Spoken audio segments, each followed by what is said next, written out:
of violence, such in the shirt I'm wearing, Cannibal Corpse. Yeah. So like that to people who don't understand it, it raises flags. It's foreign. It's completely. It's terrifying to them. Especially the old geezers. Yeah. Because they wouldn't get it. They're listening to like the classic blues and jazz, and they come in, and you're like, dude, it's Switzerland, dude. They're just listening to like 5 CDs of yodeling. But anyways, to go back, they told me you gotta turn yourself in to your local police department. Wow, really? And I was shocked. Like I was in like small town in Switzerland. Like I was there in Zurich, and I just felt like my world fell apart. Like I felt devastated.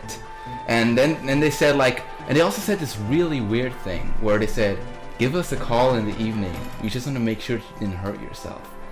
And you think you were going to kill yourself or something? And that just insulted me so much. Like I was not going to give them the satisfaction of like showing them that I was devastated. Right. But obviously I was. But I was just like, yeah, okay, like I get it. And they say, don't come back, like you're banned. And I asked him, like, can I maybe come back next year or something? He's like, no, we don't want you back. You're permanently banned. Permanently banned. Whoa. And they said the only way we could even consider to get you back is you go to the psychologist and have like sessions with him, and Jesus, and like just like and that would take so long and cost so much money. I was just and by the way, all of that for like a maybe. They could still decline you after that. So you could go. You're easily like the sanest, chillest guy that I've fucking hung out with. Well, I was saying, like, I think people like him, they put this stuff out there, but the pedophiles always turn to be the guys who make the kid friendly Minecraft stuff or the fucking It's always those guys. There is such a huge ratio of that, especially online, where it's like I don't want to say just Minecraft, but like there's just a lot of those like, hey guys, or the prank guys or whatever, where it ends up being like, they're fucking some 13-year-old kid. But then the guys who draw like people getting decapitated and stuff, they're the nicest guys ever. You mean in real life, and you have a beer with them, they're totally fine. There was a Disney animator who like frequently released. He was an old Disney animator who did like the old like black and white cartoons, and he frequently released like mutilation. Like he released like people getting their arm, actually cutting their own arms off, and really detailed like styles of what it would look like when the body's cut open. But he was as normal as possible. Look, I think, and Chad, I'll let you get back to what you're saying, but I just a small tangent. I think, we've said it before the podcast, so I don't get too redundant or anything, but I feel like it is just because it's almost therapeutic. It's like here's every horrible thought in my head. Here's the quote unquote worst thoughts, and here they are. I feel like now I feel better. Now they're out of my head. I feel like that's kind of what this podcast is. Yeah. We can just sort of vent and say horrible stuff. Absolutely. And it's even we also mean it in a joking way. Like everything we say, even if it's really mean or like it hits home, it like really upsets you. It's like I can safely say I've never said anything on the podcast that I said with malicious intent. Yeah, we try to not name drop certain people.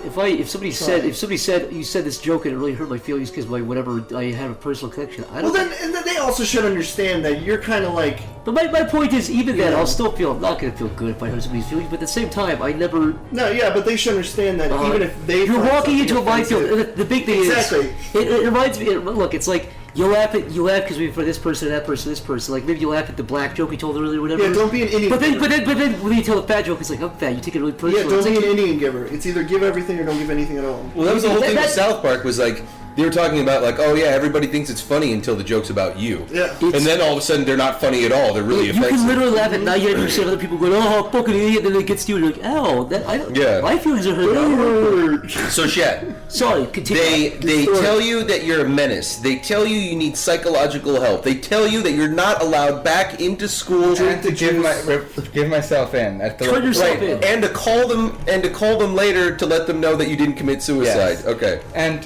so, as I usually did, I took the train and I went to the local graveyards to contemplate what just happened. I usually did that. Okay. And that's therapeutic.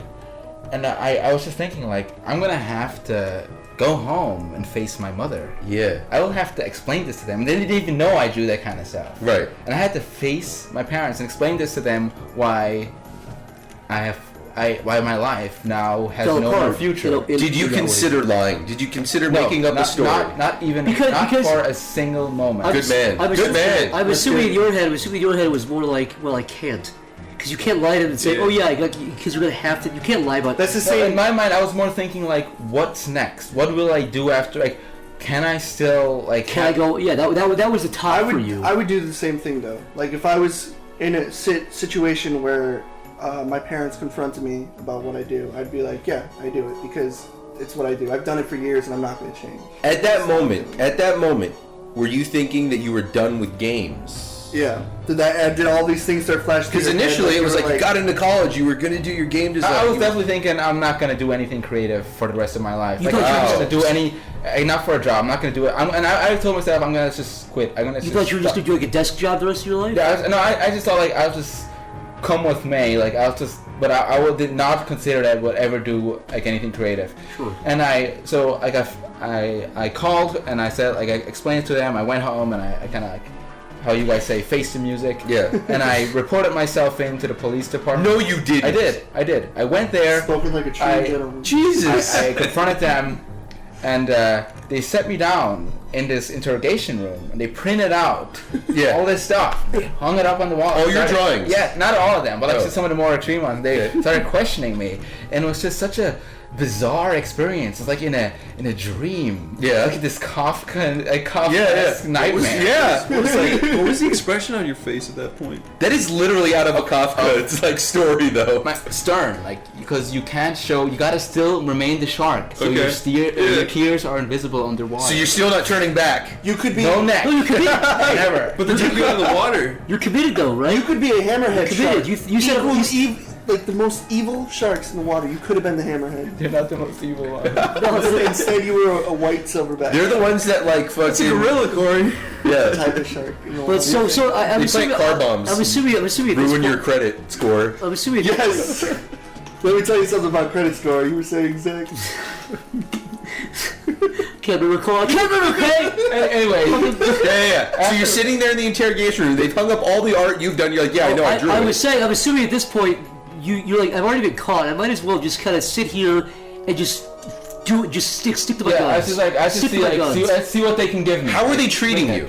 They were still staying polite, but they obviously were not. They were like, this is like kind of a scumbag. They thought you were They were trying to say. They were talking down to you. Talking down to me. That's the word. And they let me off. Like, they made me assure them I would delete the website, delete everything, and I had to pay a gratuitous fine. What? Yes. You had to pay a fine for drawing? Yes. What is the ballpark for that, if you don't mind me asking? The ballpark for the fine. And before that even happened, like, this is really stupid, but before that even happened, before I reported myself in, while I was on the train, like a week earlier, the police took me out, searched me, and found a knife on me, which was larger than I was legally allowed to possess. Are you serious? So they also topped that off with like illegal weapon possession. Oh no! So I was like, okay, like this is my life now, you know. And you were asking for the ballpark for that. Of the fine, yeah. It's not going to sound large for you. But it was like 2,800. That is a lot. But it's like, I mean, like, it's not like gratuitous large and like, but that's still unreasonable. It's unreasonable to pay for what you. Because did. if you can't pay that, then what happens? You go to jail? Yeah, I'm assuming. I didn't even consider that, but probably, or maybe like you had to like do some community probation or yeah. But I was like, to me at the time was huge. It was like there's a fortune. Yeah. All my money, like, you know, it's like.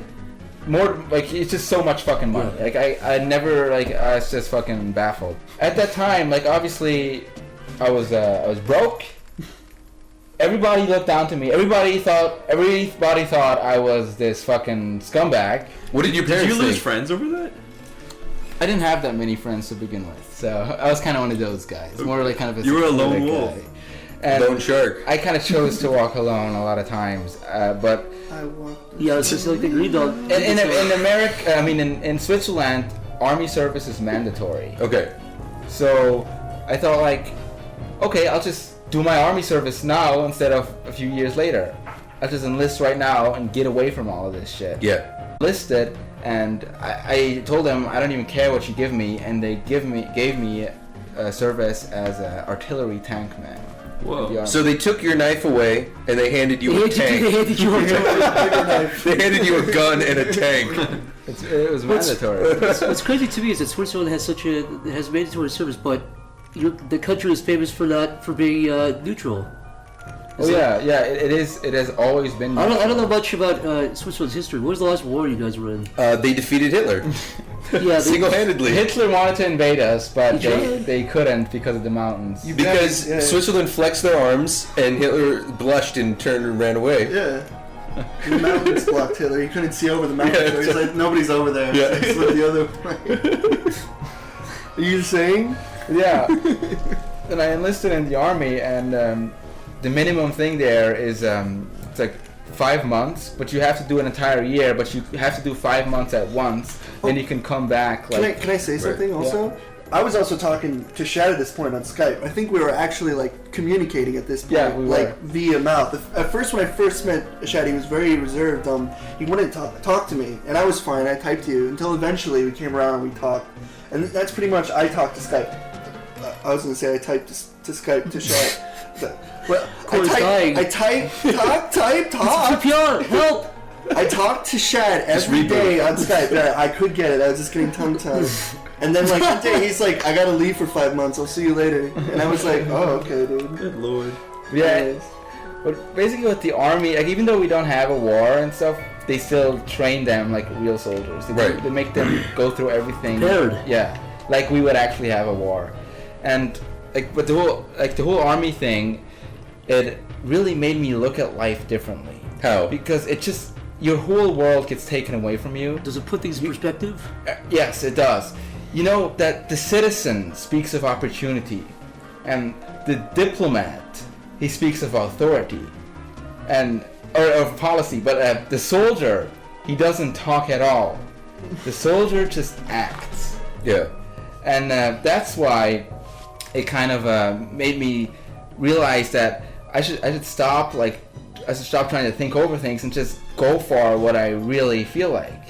Like, you know, even though I thought like my world fell apart and stuff, like I didn't know what to do, like in the flames of adversity, my will was just forged anew.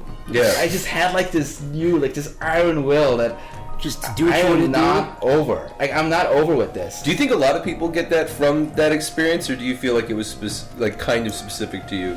I think a lot of people get that because it makes everything else seem a lot easier, because you go through like this really controlled and like just kind of difficult life in the military that makes stuff in real life seem more like this is not as hard. Like I could do this. Right. Gives you more confidence.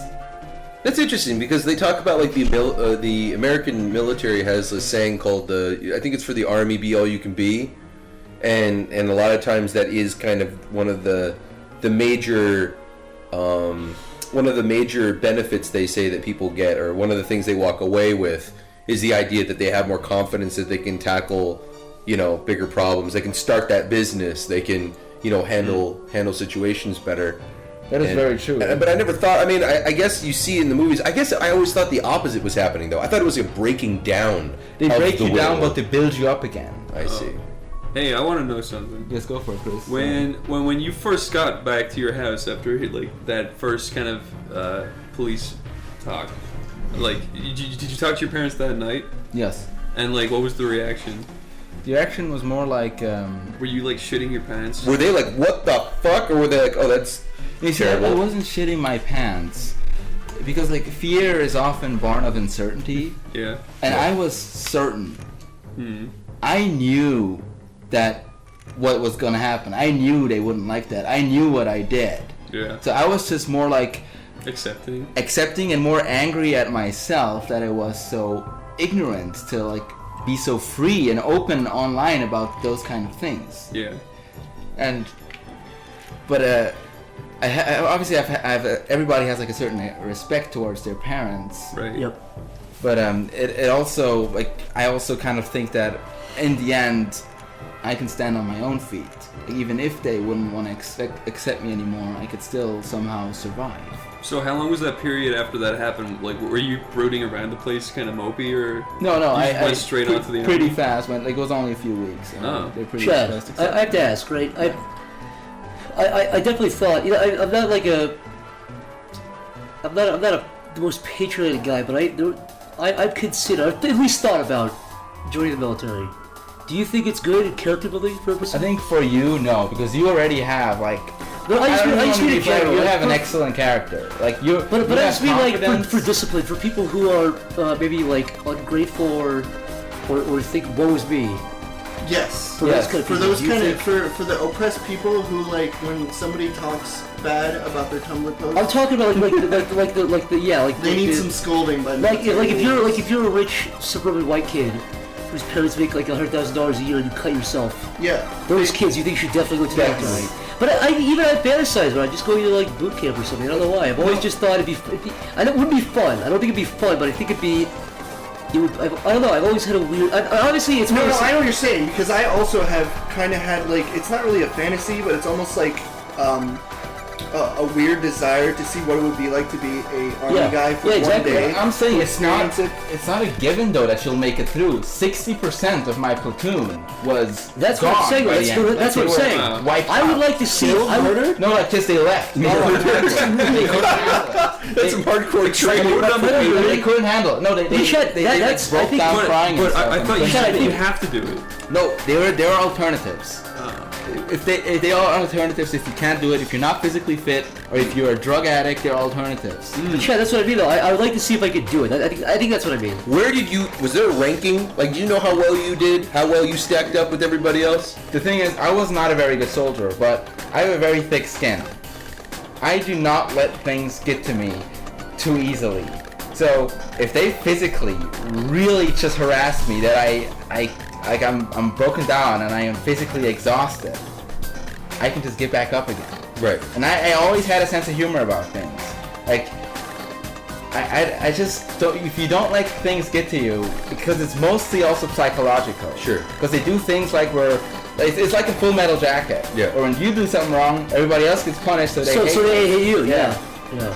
It's a group effort. Yeah, one thing I do that's the one thing I would like to see is like everyone goes in together, right? Everyone gets like worn down together, but they all go through it together too, so you come out with a new kind of family. That doesn't mean that bullying and stuff does not exist. No, I know that. Oh, I'm sure. But also, you're gonna get that in any human kind of environment anywhere where there's especially fucking bunch of alpha males. Yeah, Did you ever get like hazed by your group? Did they ever like come together to try to like do something to you? Did you ever beat you? No, I was not. I kept a very low profile. Got it. You kind of kept your head down. And it's always good to see like the real like dorks and like just they get all the harassment and you can like just kind of blend in and be the guy in the background. Playing with their bounds. So you were like thanking Gosh for all the nerds. No, I'm an atheist. I've been an atheist then, and you don't believe in Gosh? No. What about the heaven and H and the Holy Spirit? Yeah, like ancient fairy tales, like fairy tales. When I was a little kid, I prayed the heck gosh I would go to H. I was so scared. H is gonna pull you down. He's gonna drop. He's gonna drop your head in. Who's H? W. What? H is gonna pull me down. He's gonna pull you down to Double H. Yeah, he said Triple H was a place. Triple H. Triple H is a freaking wrestler. Triple H is gonna take you to Double H. Jesus. Just so you kind of get an idea what kind of hazing that was going on. Yeah. I'm curious. Was it? One of the officers showed a little bit of weakness. He showed a little bit of he was kind of a weakling, and when they showed that, they attacked. It's like piranhas on like a dead piece of meat. Towards the end, they went into his barrack, dragged him out, tied him up with like foil wrapping, package wrapping foil, put him on a little package, like those things, your rollies, the trolley car, like a trolley, and started rolling him up to the river. He was there, crying, a grown-ass man, crying, red in the face, tears rolling down his face. People surrounding him, snapping pictures with their cell phones, laughing at them. That's so Other mean. officers see it and they join in. They think it's funny. They don't even protect him. They think it's Because funny. I'm assuming the guy thought they were going to kill him, right? That they were going to push him into the... They said, now we're going to push him in the river. And someone came, and the higher up came up, was like, okay, we can't do that. This will actually kill him. But they really wanted to do it. They were like, oh, come on. Wow. They would have done it. Really? Yes, they would have done it. It's like a bunch of screaming apes. Yeah, it is. So scary. That dude, that actually... Wait, they would have killed him? They would have thrown him into the river. Yeah, but they would have, like what, grabbed him? Up? I mean, I don't know what they would have done. That's mob mentality. It's worse. But yeah, like the hazing was not very friendly, but that's just part of the experience. Wow, see, that sounds worse than the soap or the flagpole. I mean, that was a Full Metal Jacket dude, moment. yeah, tying a guy down with foil on a trolley and jumping him in the river would fucking kill him. But the worst part was the humiliation of everyone taking pictures of him crying. So if he did, but what if he didn't make any sound? Well, I guess that would have probably got angry and tried to fuck with the boy. They probably tried to push him. Stomach and made him cry. Yeah, they'd be like, this bitch crying after beating, his face is bleeding. No, but he would have. They knew that he would have because he was already showing weakness. Yes, they knew that. So they psychologically, while he was like doing stuff, like they're doing push-ups, they're peering at him, looking at him, they're like, "We're gonna get this motherfucker. He thinks he's got us." That's great. Okay, go ahead. Damn, dude. I know you got more of the story. You said also like because like you still kind of did art there, like you had. Oh, I did a sketchbook. Yeah, because like I remember you. I don't know if you like uploaded it to. You showed us, but you uploaded like your. Some of it. Yeah, your sketchbook, and it was really sweet. Like, did you show people like your art and stuff? Yeah, like so it kind of got around that I drew, but it was not like it's just kind of a thing that for example, I designed like the badges of our platoon, or I did like our emblem on the tank and stuff like that. And it's just like nice little things. There's a tank with your artwork on it? Yeah, like they sprayed the emblem. Shit, you know how badass that is? There's a tank with your artwork on it. Well, those tanks will never be used to kill anybody. What? It's still cool. And like it's not just graffiti, it's like actually supposed to be there. Yeah, that's cool, dude. And in Switzerland, they can say that what was the word you used? A menace to society. Yeah. Drew that picture. Yeah. Be like, I'm a menace to society and I'm fucking decorating your tanks. Go fuck yourself. So you were never in a situation where you were going to be tinfoiled and pushed into the river? No. You were there taking pictures with everybody else. No, I wasn't. I was not a bully. You were shaking your head. I'm assuming you would try everything you could to stay out of the picture. I was just saying. You were just watching. You were just watching. Because, like, let's be honest. All those guys there, I would not form real friendships because they're completely like in different interest areas than I would ever be. Yeah. I'm just there at a very specific reasons. You know, there's like a farmer. There's a guy there's a guy who does like advertisements. Like everybody comes together, but I was just like I had a too specific mindset to actually form real friendships. Be honest, how good of a shot are you? A shot? Oh, I was terrible. I didn't give a fuck. I was terrible.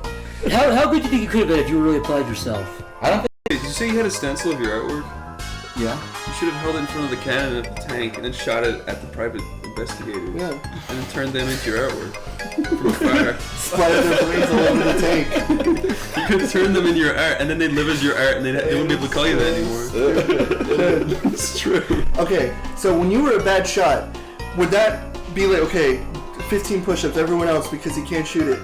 There was a certain requirement of points you had to so you just got like a little above the average. Yeah, I just you have to be like actually fucking retarded to like not get that requirement. So you have to be like a fucking. You have to be like shooting the other way. There were people who were fucking weird. Like there was a guy who he didn't know where he was pointing his gun, so he just pointed his gun, loaded at the officer without even thinking. And what they did with that guy? Oh my god! After the first few weeks, they took his gun away and they made him have what's a janitor duty? Yeah. For the rest of the fucking military. Whoa, really? Oh my! For like a year? He missed out on everything. He just had to fucking do janitor duty and sit. Well, you can't point a gun at a fucking officer. They fucking condemned him. And he looked like a halfway Mongoloid. He looked like really fat and like just kind of stupid. So he was put in his proper place. But you can't actually that's why you hold a gun like this. Yes. You never point a gun at an officer. That's one of the rules. That you is never point the gun at something you don't intend to hit. Yes, exactly. So he kind of deserved janitor duty. I'm a pretty good shot. Are you, Mick? Yeah. I'm a pretty good shot too. Can you shoot a bullet out of the air? No, I cannot shoot a moving bullet. Why? Out Can of you the catch air. a bullet with your teeth? Yes, that's because I'm Chinese though. That's just. You just have to aim between his teeth and they will get lodged between the gap tooth. If you shoot at my eyes as well, my tiny little eye sockets will catch them. What if I stick it near your temple? What about chopsticks? If I have chopsticks, I can catch anything. Moving bullet, anything. Anything. Yeah. Okay. What if we were at dinner and I had a potato gun? You never expect that coming. I wouldn't. And I'm allergic to potatoes, so that would be it. I'd be dead. Sweet. So so did you finish your military service? I finished all the mandatory stuff. Like the last training you gotta do is like you go for a week. It's called the Durchhalteübung.